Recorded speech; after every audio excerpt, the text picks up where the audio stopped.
ربكم الذي يزجي لكم الفلك في البحر لتبتغوا من فضله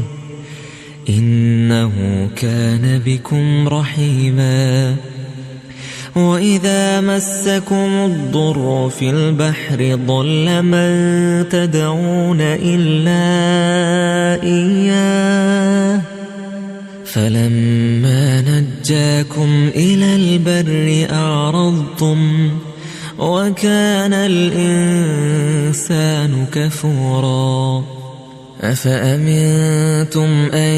يخسف بكم جانب البر أو يرسل عليكم حاصبا ثم لا تجدوا لكم وكيلا أم أمنتم أن يعيدكم فيه تارة أخرى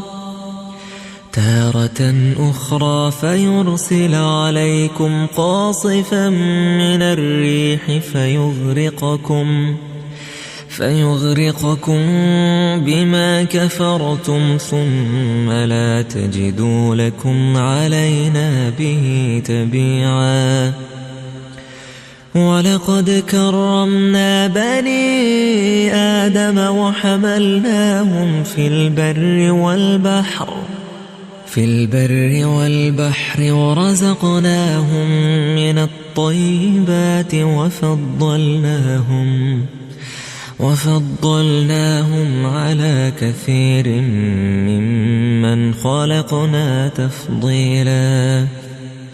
يوم ندعو كل أناس بإمامهم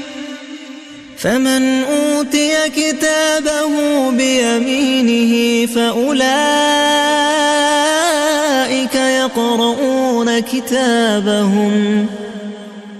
يقرؤون كتابهم ولا يظلمون فتيلا ومن كان في هذه أعمى فهو في الآخرة أعمى وأضل سبيلا